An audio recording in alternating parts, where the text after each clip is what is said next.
see now. Papa got bitch making hits come down.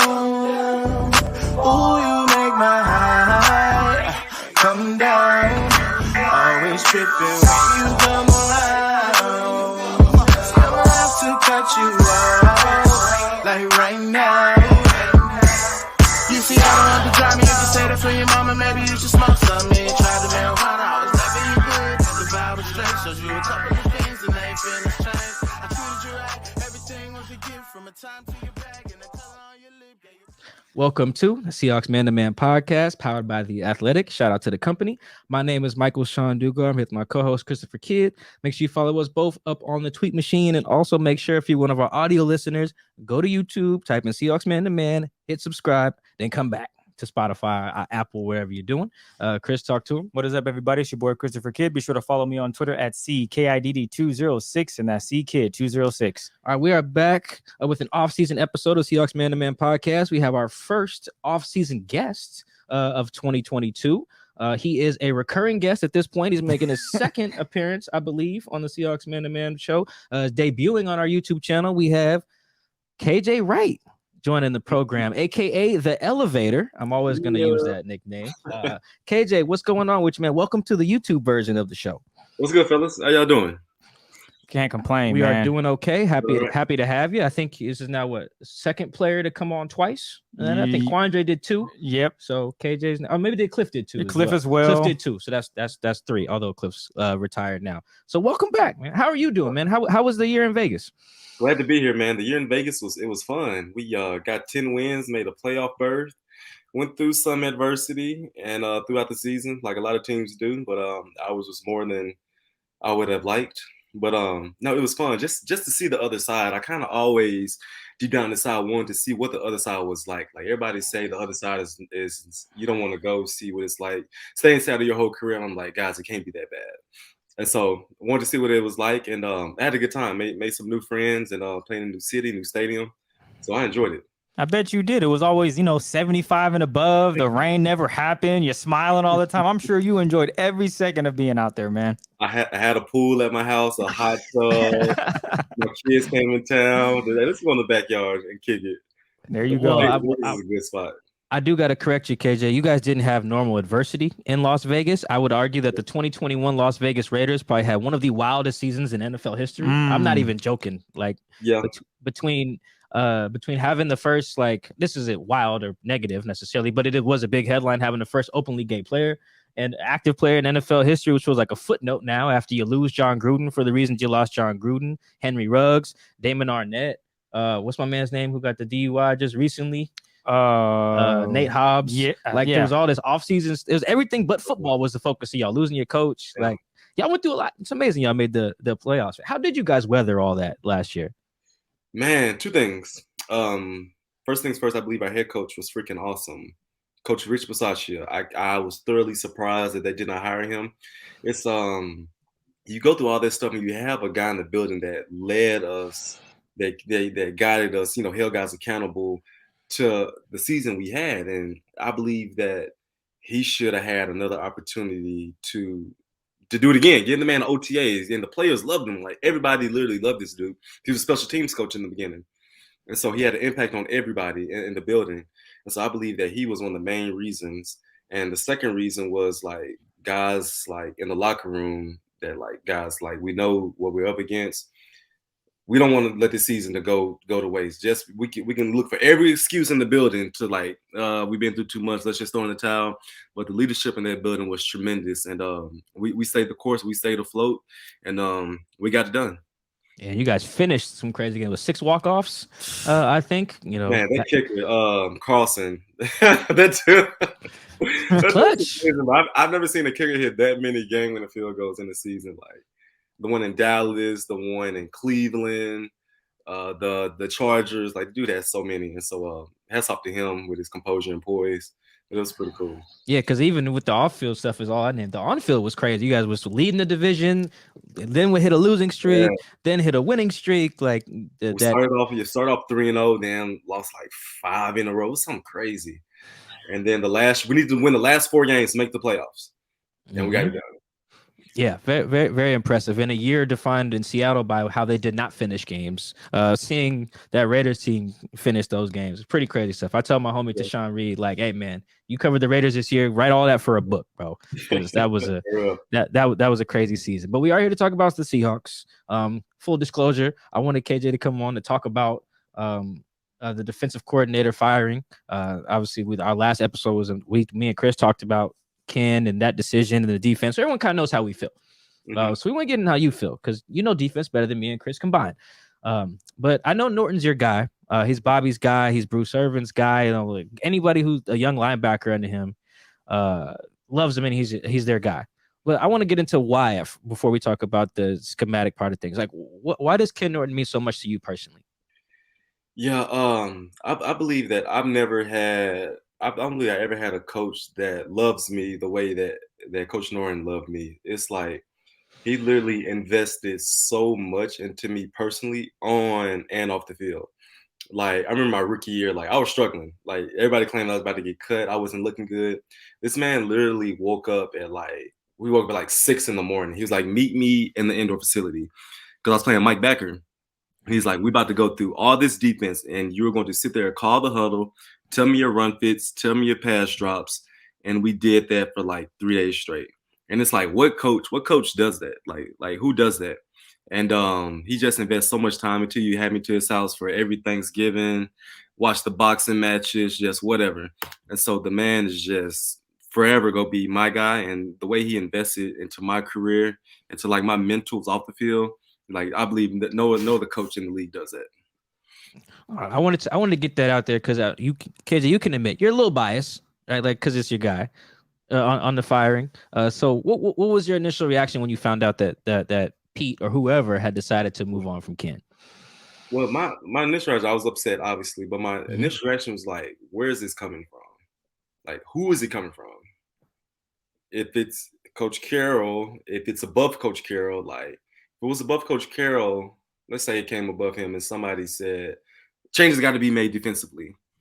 My thing was that both Coach Carroll and Coach Norton, they both have a big hand in the defense, right? And my thing was if a question was made to move on, did he have his back? Right? Did you have my back? Because we know that both of them have a heavy decision in the game plan. If you did not have his back, then that's why I got a problem with. Because I know that when it comes to game planning, when it comes to changing the scheme, when it comes to calls on Sundays, it's a tandem.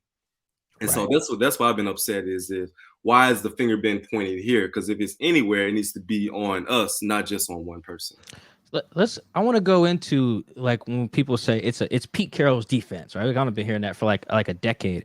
But let's break it down during the week, right? You guys are off Tuesdays, right? So players show up on Wednesday. Is that when you guys get the game plan for the upcoming Sunday? And if so, how is that delivered to you? Is it installed in the iPads already? Like how do you guys get that? Well, we get there like 6 a.m. on Wednesdays and get the whole game plan. And so that's my thing. It's like it's a team effort. It's everybody putting their 2 cents on what should we do, who are we facing, how should we attack them, right? And so to say that we're going to just go this direction, it's this fault. It's Coach Carroll's defense. He's the one that said we're going to go to this new scheme. He's the one that helps with the game plan. So he has a big part in it. So with that, do you guys even like if you guys are about to play? I think you guys played, for example, last year you guys played 2020 played the Cardinals Sunday Night Football, and there was a lot of like drop 8 stuff. Like didn't get a lot of pressure on Kyler that game. Like if you guys, and that's a switch up from playing I don't know any other quarterback. Right when something happens, you get the game plan. Do you guys even know who cooked up what? You guys know who's responsible for coming up with certain plans on a certain week? That's the thing. It's every week. It's every week. Like everybody creates the game plan. That's why you can't put it on just one person, especially when Coach Carroll has such a big imprint on the defensive side.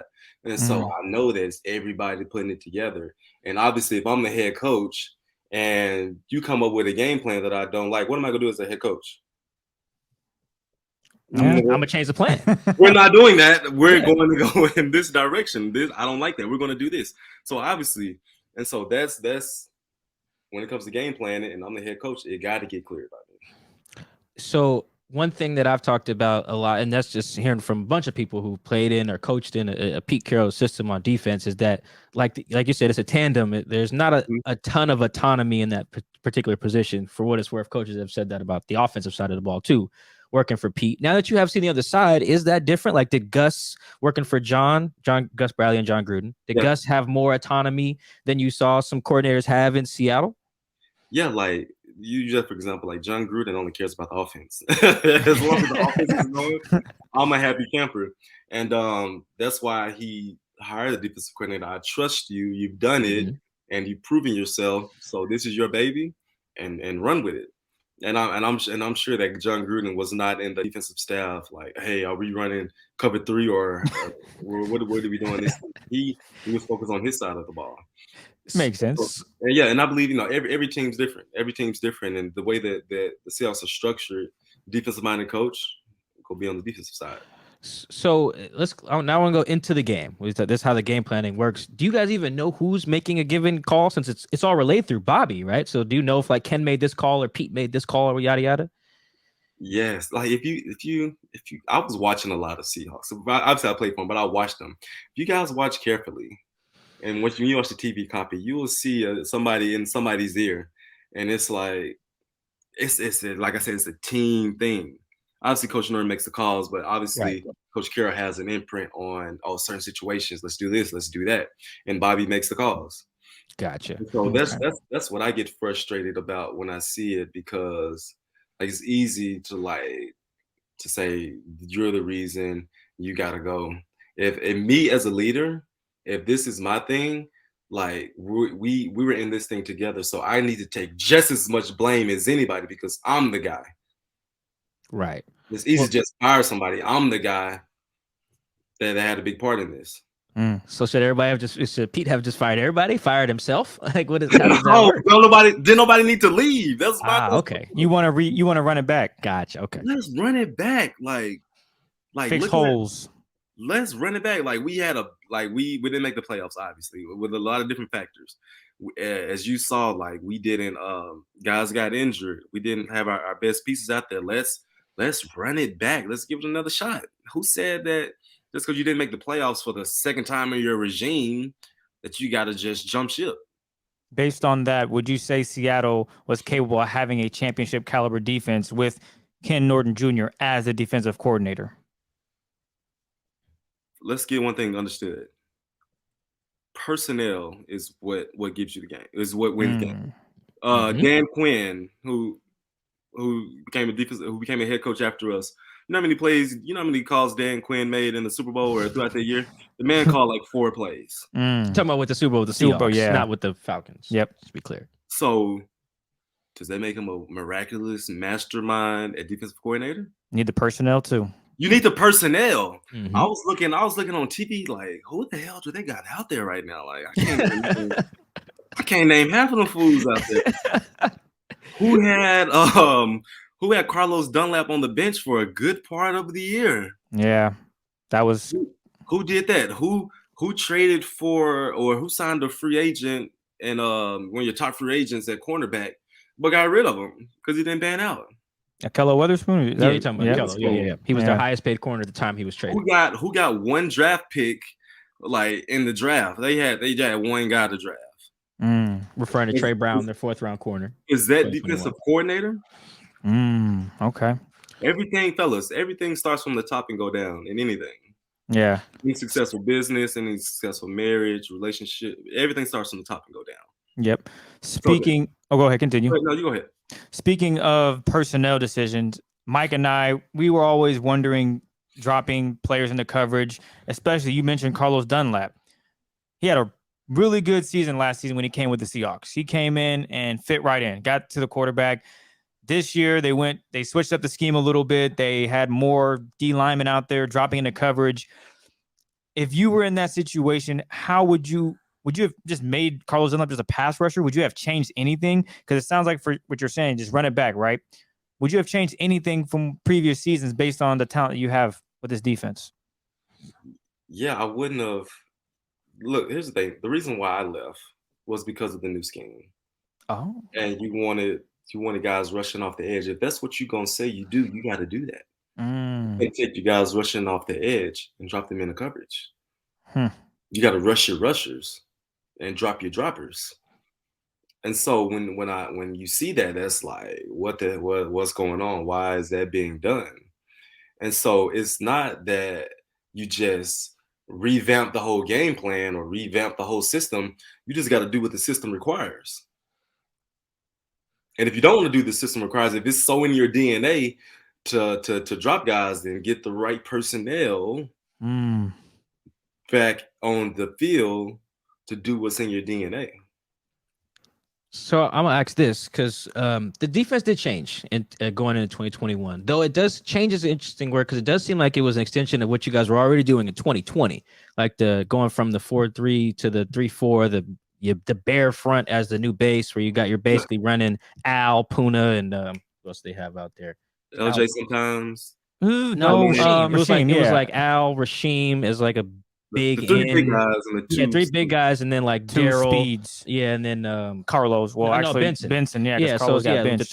3-4 thing that worked for you guys in 2020. I feel like, and that was one of the reasons perhaps why I was like, all right, let's do that again in 2021. So why didn't it work? Why didn't that front or that defense, that style, why didn't that work as well in 2021? It seemed like it had some effect in 2020. So I can't be letting y'all in on too much.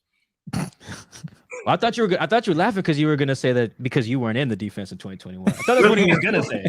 Hey, is that what you were gonna say? Something along those lines. But it's like I dropped dang near every play. Right. Yeah. So if I'm an offense, I know wherever KJ is, he's gonna drop. So let's run the ball at him. Let's design our pass game according to what we know they're going to be in, right? Mm-hmm. So if you take KJ out and put in somebody else, supposedly we're going to rush this guy, so we're throwing the offense off. And so what happens is you want to do that, but you don't do it. You got the guys dropping. You got the Benson's Mayo is dropping in the coverage, and you got the Dunlaps dropping in the coverage. And so what you wanted to do necessarily you didn't do, because I believe what's in your DNA is in your DNA. And they didn't get it done. That makes sense. That's so essentially, me leaving, it went to shit. Hey man, we wanted you back. Bring KJ back, no matter what. Selfishly though, I mean, not even selfishly. Like there are some plays you can point to where you in coverage that just looked a little bit more natural. I think of that pick against Kirk Cousins. Yes, it's just a play that you have a Sam backer be able to do. That like it's hard to replicate, hard to find guys who can do that. You know what I'm saying? That can play on the line. Mm-hmm. I think about that play against Kyler Murray in week 11 in 2020 on Thursday Night Football, where you kind of set the edge and that dude can't wiggle around you. Like that stuff's hard to do. I thought that's why I said I thought it was gonna be your answer. I thought that's why you was laughing. And I asked that. I can't say it, but I'm gonna say it. Well, because people would ask me that because they were like, Mike, isn't that what we were running last year, the 3-4? And I'm like, well, yeah. So I'm like, KJ, why didn't it work? And it's like, well, I mean, I didn't have a good answer for that. Well, he wasn't the only guy gone too. Jay Reed gone as well. Shaquille as well. You know, like they had some roles. They had some roles to fill. Didn't have Jamal rushing the passer. As you pointed out, it's a team thing. It's everyone. It's not just the coaching staff. It's not just a certain player. It's everyone involved. But guys, let's get one thing understood. First things first is personnel. Yep. You need to have the Joes on the field to accomplish whatever you want to do. Let's get that understood. Like the Rams are going to the Super Bowl because they got number 99. Mm-hmm. Anybody, I could go call plays for them during the Super Bowl, and we got a good chance of winning the game. And so you got to get the personnel right. So I'm gonna read. That's a good. We're gonna segue into my next question here because I want to talk about personnel. You don't have to address any of these people individually, but I read these names on the last podcast too. I want to do it again. These are all of the defensive players drafted from 2018 to 2020 by the Seahawks. I'll just read them by year. 2018, Jacob Martin, Trey Flowers, Shaquem Griffin, Rasheem Green. 2019, DeMarcus Christmas, Ben Burkervin, Ugo Amadi, Cody Barton, Marquise Blair, LJ Collier. 2020, Alton Robinson, Daryl Taylor, and I'm missing one. And Jordan Brooks, excuse me. And it obviously it all isn't just draft. You can improve your team through the free agency. You know, since then, in that same span, they made trades. They acquired Clowney, Quandre, Jamal, Carlos. So you can improve the team through other ways too. But the draft is the best way to do it, as this team learned in 2010 through 2012. So when you say you got to have the personnel, in what ways did the personnel side maybe not help out Ken Norton? I also started with 2018 because that's when he came back as DC. That's why I used that timeline. So in what ways did the personnel department maybe not help him out? I mean, guys, you guys watch the film. You guys see Sundays. Like, you need guys to execute your game plan. You need guys to execute your game plan. And obviously, when you draft a guy, you think he's going to work. But if it comes there, like, and it don't, like, what do I do? As a coordinator, I got to take what I have and adjust my game plan accordingly. I can't be a Dan Quinn and just call 3 plays a game. I got to throw some curveballs. I probably got to go too high. If my corners can't stay on top, I probably got to blitz more. And so when you look at it on Sundays, what do I have out there? And do I got enough to be successful, essentially what it comes down to.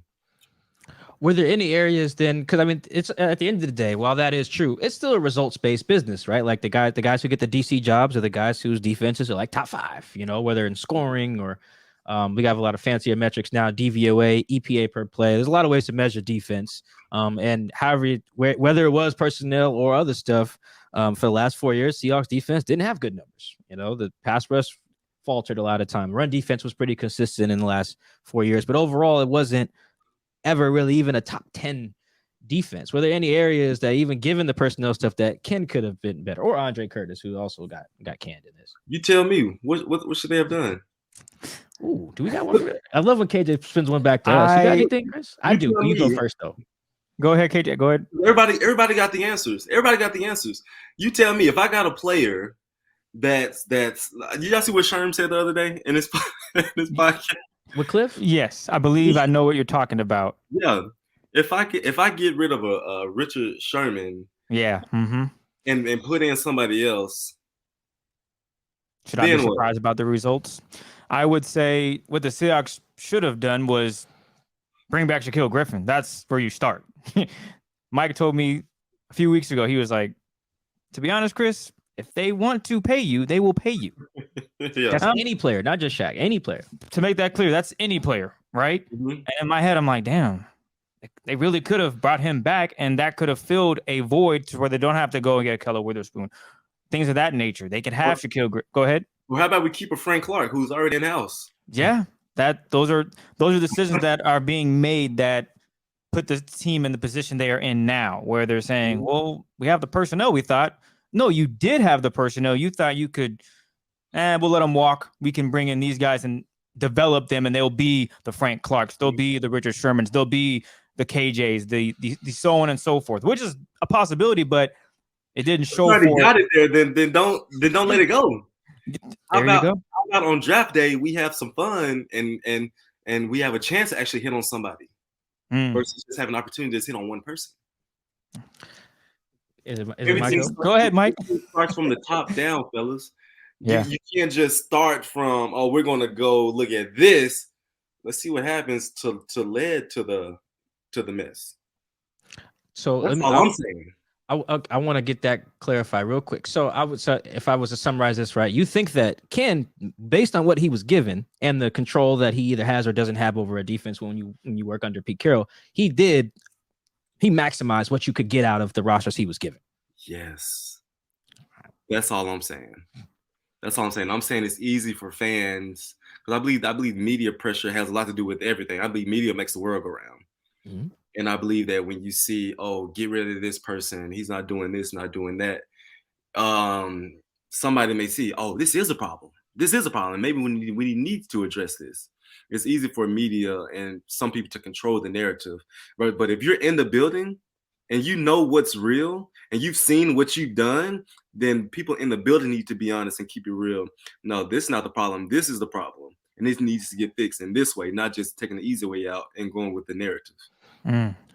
I will say, flipping. Everyone has the answers. I don't know if this is like a Ken thing or not, but there's like two characteristics that carried over from his time as the Raiders DC that came up here, and that was not generating turnovers. That was a big deal. In his final year in Oakland, I think they went like 14 weeks without interception or something like that last year, 2016.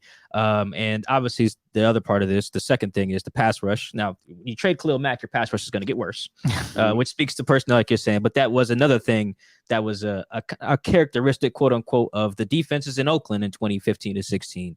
That then came up here. The pass rushes weren't very good. And then this last year, turnovers are really hard to generate. Turnovers are a little fluky, but if you ask me, what more could have done, I speak to those things because it's not just here. Like I said, those are characteristics that were down there in Oakland too. Do me a favor, Mike. Yeah, go look at that secondary. Which one? Go look at the secondary in Oakland. Oh no. Personnel does matter too. I'm of the impression, for what it's worth, I guess we should have told KJ this before he even came on. Me and Chris, this goes back a little bit. When he even fired Chris Richard, me and Chris, our podcast then was like, for what? What's that going to do? So the same thing when they fired Shoddy last year. It was like, guys, this is Pete Carroll. What's that going to do? We got a KJ Schottenheimer. Take away. What's up, man? I love Shoddy. I absolutely love Shoddy. Like seeing Shoddy when he came to OTAs and like his run game, his passing stuff. Shoddy was the man. And when he let go, I was like, what the hell are we doing? Dude is nice.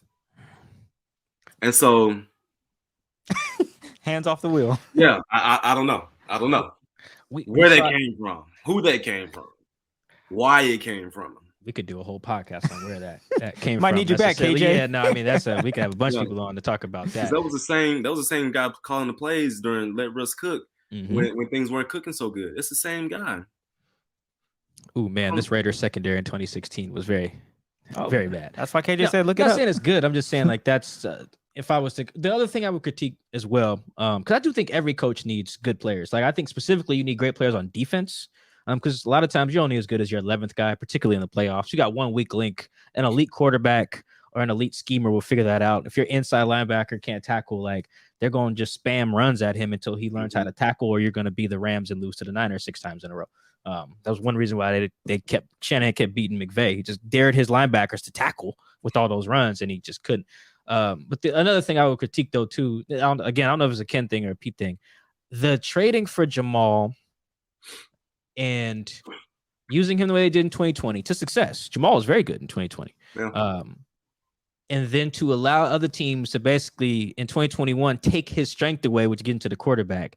I thought that was an entire just failure. I don't know if that's coaching staff or what. Just because Pete basically after 7 weeks was like, yeah, every time we put Jamal near the line, they go 33s there, block him, and then they block him, and then he's just ineffective. I don't know who that was on, but I just think that's a huge failure. Because the only way to justify that transaction was to, all right, you do this premium thing. You get to the quarterback. That's worth paying for in this league. Well, we just let the other team dictate that we can't even send you at the dude no more. Like that was one thing. I said, I don't know whose fault that is, but that's somebody had to answer for that part in particular for me. How is that a bad, like, what else? Like, what is this offense supposed to do? Like, I'm going to send my guy to Jamal. Right. Mm-hmm. You can't take a safety and make him your best pass rusher. That's fair. Let me ask you this: How would KJ have used Jamal Adams? Oh, thank you for asking me that. Good question. Let me tell you what I did. I would have went obviously first and second down playing in safety. On nickel package, he's my wheel linebacker. He's my wheel linebacker. There's so much you can do when he's at the wheel. You can have him cover running backs. You can have him cover tight ends. And you can blitz him there. You can put him in hooks. You can buzz him. You can blitz him. There's so much you can do with him when you put him at the nickel wheel. And I believe going forward, don't steal my idea, Seahawks. Well, they just need to hire you then. I'm on staff if you go steal my idea. But I'll play them at the nickel wheel. There's so much more you can do with him. And the offense won't be dictated with him in that position, because you could bring the nickel, you could bring the might, you can move him to high 3. You can get real creative with him at the nickel wheel. So that would be this year. That would have been what playing instead of. So you got your 4 pass rushers. You got the guys. We don't have to name them. And you got DJ. Let's say Trey Brown or Sidney Jones. Jamal, Quandre. So do we have a safety on the field? We only have one safety in that scenario. Ryan Neal at safety. Okay. Okay, I see what you're doing. Oh man, you might be your Seahawks Twitter's gonna love you. I got tweeted that once a week for real to basically put Ryan Neal as safety and Jamal linebacker. Maybe Seahawks Twitter's onto something. Maybe you could get a lot out of him, and you get your money's worth essentially. Would Jordan be on the field in that package? That's the thing. See, that's tricky. You can't bench your first round pick on third downs. You're not benching them. Mike calls it benching every time you sub him out. I'm sorry. Well, yeah, that's the hard part. That's the hard part because Jordan did have a good year. Mm-hmm. Yes, but you're sacrificing for the better because coverage wise, depending on the team, I think that's also matchups, right? If you're going up against the Vikings, for example, maybe in that scenario, okay, we're going to do this because, hey, we can bring someone down to cover the extra. Go ahead, KJ. First and second down, Jordan, you got it. Third down, Brooks is yours. 2-minute drill. Jamal. We know what you meant. Yeah. 2-minute drill, Jamal is yours. I feel that's fair. Now, now Jordan Brooks can improve, and that could be his sole position, and Jamal can improve, and now they have the compete thing. We got to figure it out. Everybody's playing well, so we got a musical chairs here. Yeah, like the best man will be out there. I'm here to put the best man here to win ball games. I heard that. Well, I get the first round stuff. End of the day, what are we here for? And I guess to be fair, they actually did do that. No, for real, when they went dime, which is what they started doing on every third down, on every obvious passing situation, like 3rd and 4 longer, from week 4 and on until Jamal got hurt. They were playing dime with Neal on the field and and Jordan off the field. But Jamal was back deep.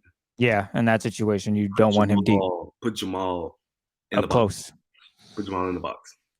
Coach KJ. See, I think we're getting to something. So I think you gave us one answer. Let's see what else you got. How would you get Seattle's defense back to a championship level? What do they need? Scrap the whole bear front.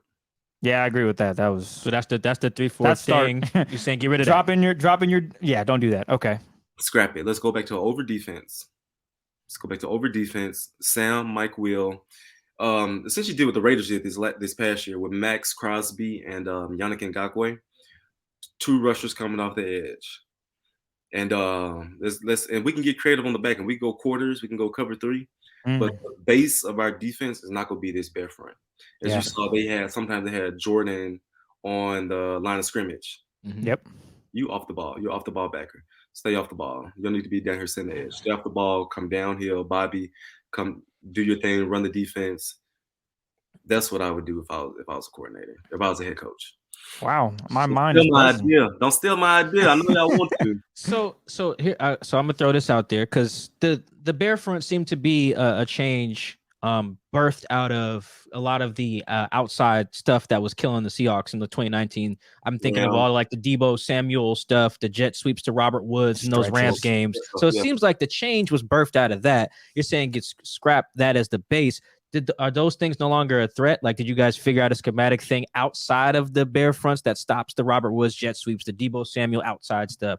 Like, how is that not a problem anymore if you get rid of the base front? If you watch our defense, fellas, the way we played our defense was we played it with the overfront. We played with a 4B player. So essentially, we had the D end inside.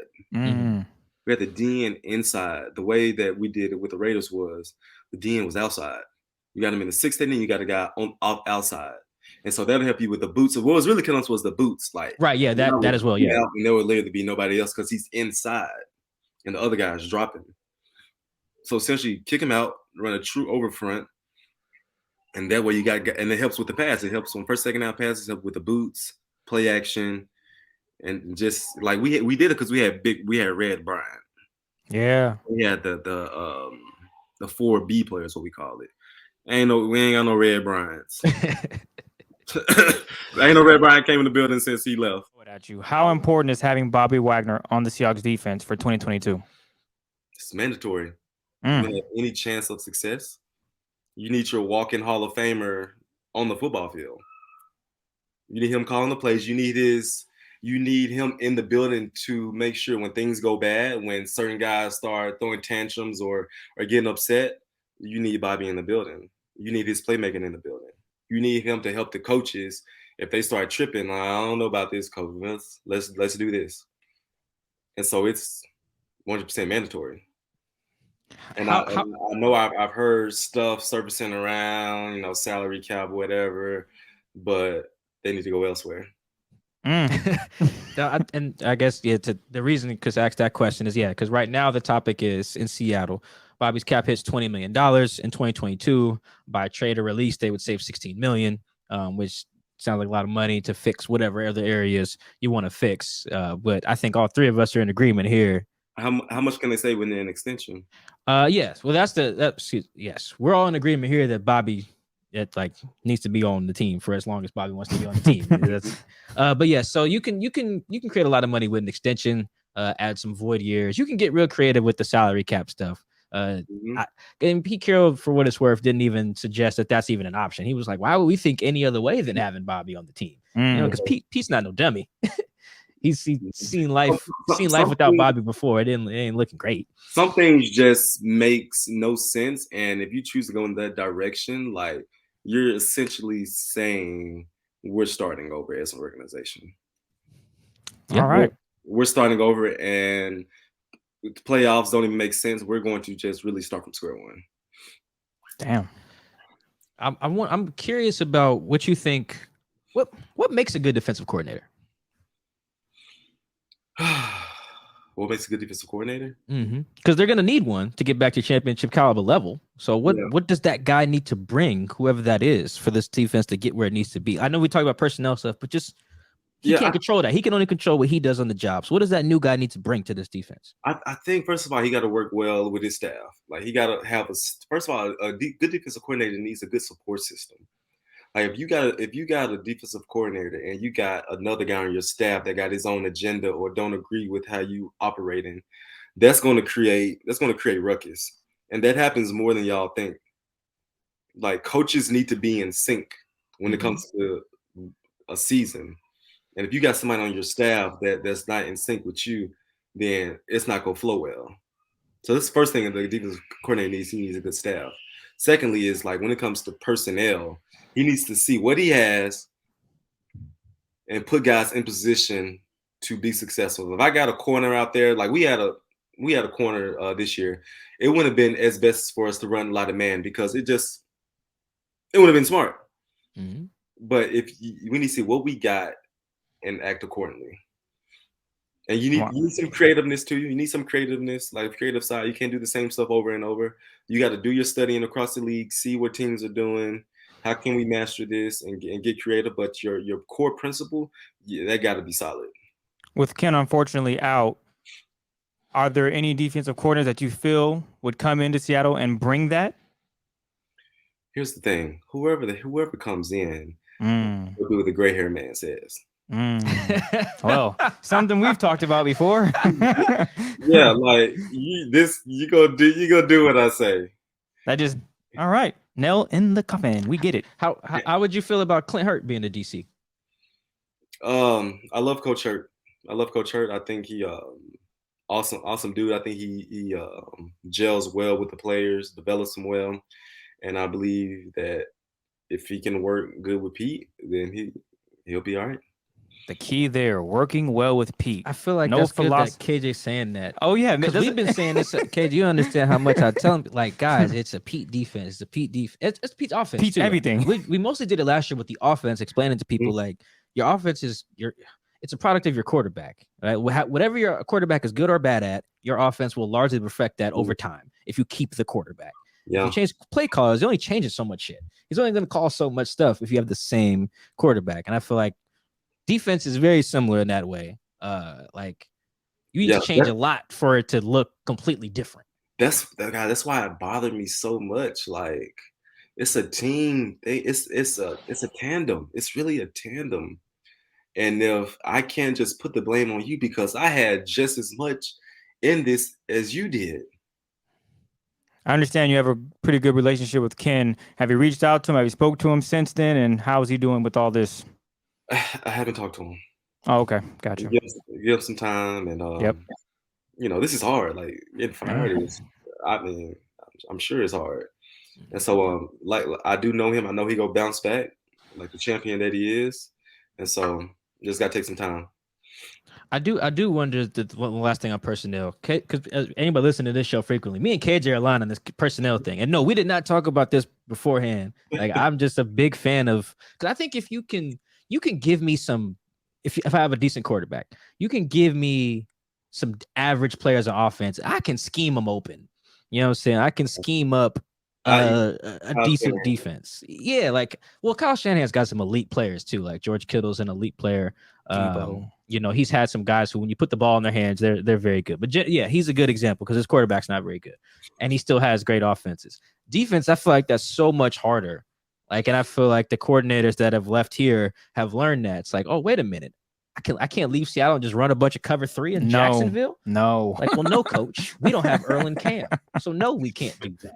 Or it's like, we don't have Cliff and Mike up front to just rush 4. We can't do that. Like, the coordinators that have left here have been such a good example of why your personnel matters a lot. So yeah, and I'm all for like, if I see my personnel, I'm all for making trades. Like, you gotta go for it. Trading Quandre for a 5th round pick was awesome. Y'all hear my kids screaming? Yeah, it's all good, man. We know you're a family man. You're good. Yeah, you good, bro. It's all good, KJ. Well, unless something's wrong. Yeah, exactly. It's his mama down there. He cool. Trading Quandre for a 5th round pick, that's cool. When you make a trade that sets you back for years, it's like, dang, like what are we doing? That's just my thing. Like, what are we doing? Well, that's not just your thing. That's probably all of Seahawks fans right now wondering what's going on. I went to a birthday dinner for my auntie the other day. My 77-year-old grandmother's asking me what they're gonna do on defense. You know, during eating Wingstop. She's like, my dad asked me, what are we gonna do? Your dad asked you too. My dad was like, so Quandre coming back? I mean, he's really good, right? I'm like, no, Dad, he's excellent. So the ultimate question is, where do they go from now? I think one interesting thing that I've gotten in my kind of reporting of what's going to happen next is that Pete wants to be more aggressive on defense. That's kind of the buzzword I've been given, not a ton of specifics on that. The only clue that I've kind of been pointed to is someone mentioned to me what DJ Reed had said after the year was over. He was like, yeah, what changed is we got a lot more aggressive. We started just playing to what guys are good at, playing more man. I'm presuming he means when Trey Brown got in there, because DJ and Trey are kind of small dudes, but they're sticky. I don't know what aggressive means in Pete's mind. I don't know if that like switched to some more aggressive stuff was a Ken or Pete thing. I hear blitzing. I don't see. That's the thing. It could be that. It could, because they didn't blitz a lot this year though. That's the thing. They were like at middle of the pack, about normal blitz rate that they were. Last year was kind of an outlier because Jamal blitzed so much. But 2021 was right on par with about 2019, 2018. I'd have to pull up the numbers, but I want to know if I could sit Pete down and be like, hey, Pete, what does aggressive mean?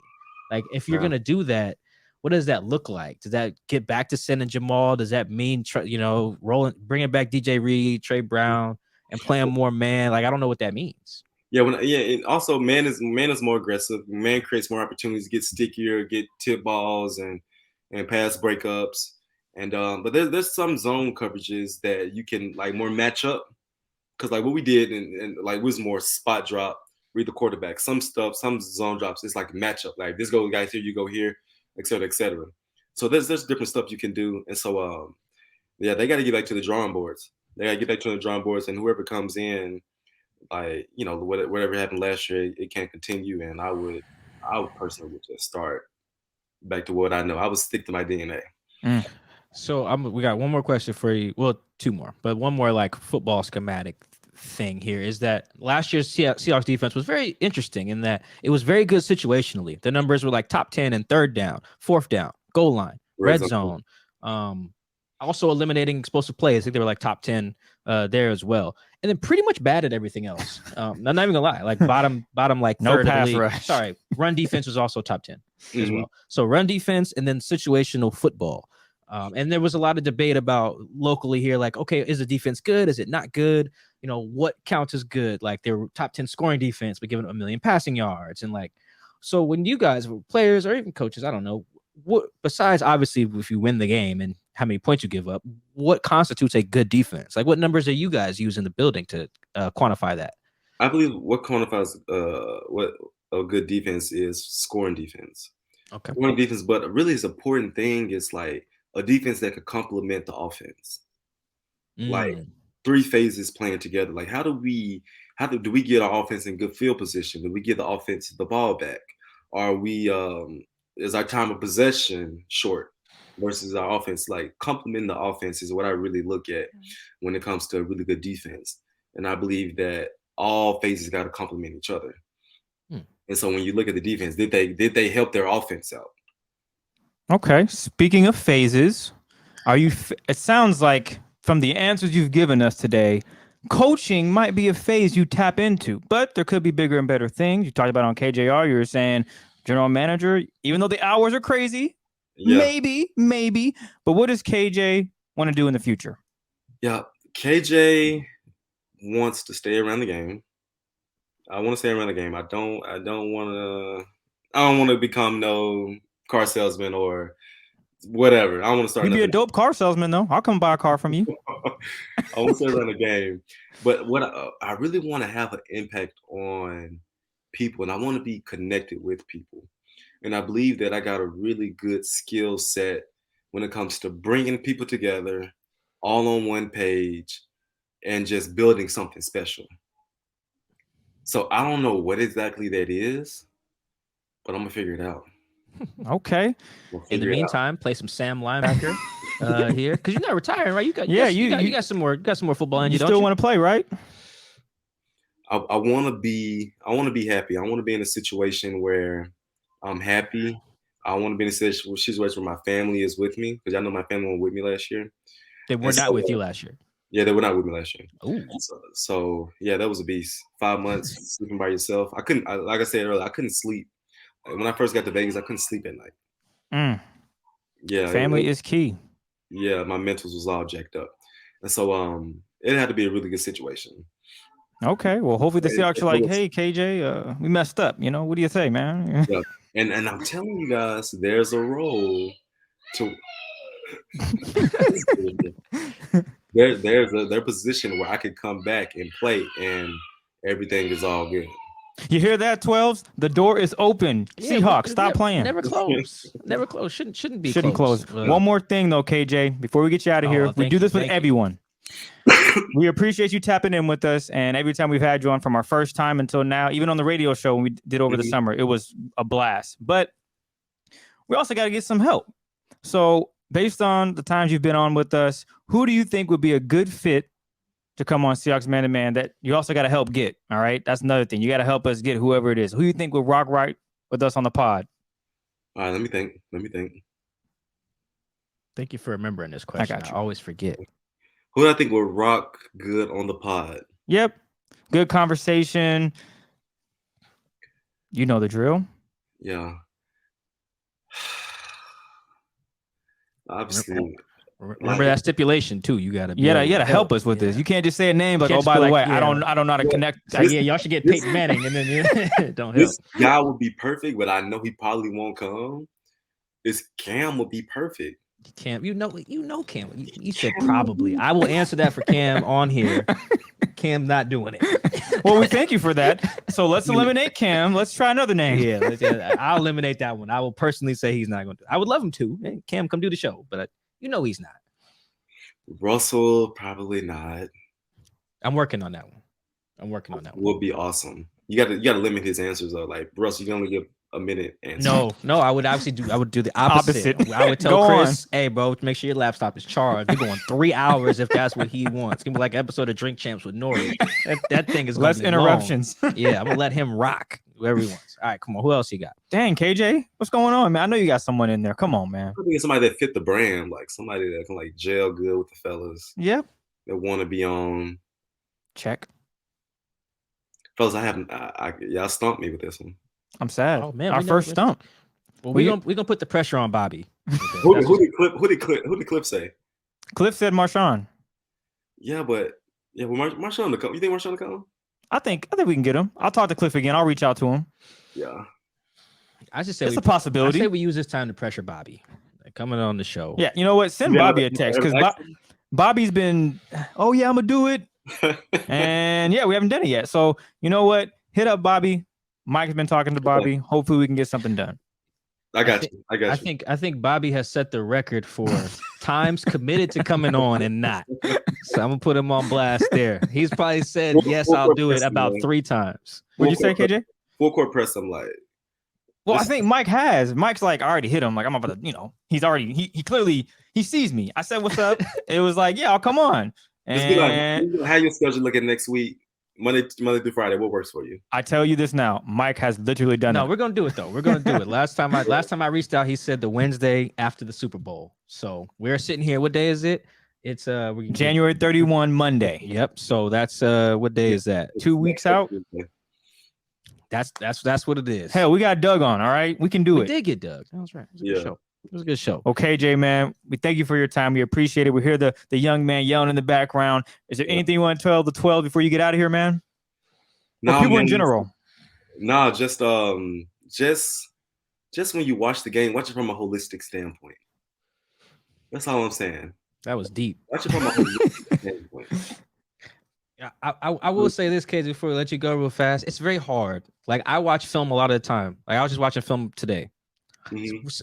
I barely know what I'm talking about. And that's somebody who watches it, talks to players, talks to coaches. I stay up on YouTube examining fronts and coverages and what different checks. So imagine the fan who's only watching the game and depending on those 2 guys in the booth to tell them what's going on. That makes it very hard. Yeah, just don't be sheeps. Don't just see what somebody says on your Twitter feed and think that's the right answer. Use your own eyes and brains to see, oh, that's not the problem. That's the problem. Well, if that was the case, Twitter would be a much happier place if people just could form their own opinion and there wasn't just an echo chamber. I think you might have just solved the internet if we're doing more of that. I also encourage all professional athletes to stay out of their mentions. It's just a bad place. Yeah, it really is. But KJ, once again, we appreciate you. No doubt. KJ Wright, the elevator. I'm just gonna keep throwing that out there. All stayed in high school with no context. I just love it, man. Appreciate you. Thank you guys for tuning into the Seahawks Man to Man podcast. Make sure you subscribe on YouTube, Spotify, Apple, everywhere you get your podcast. Tell a friend to tell a friend, and bully Bobby on social media to join us on the next episode. Until then,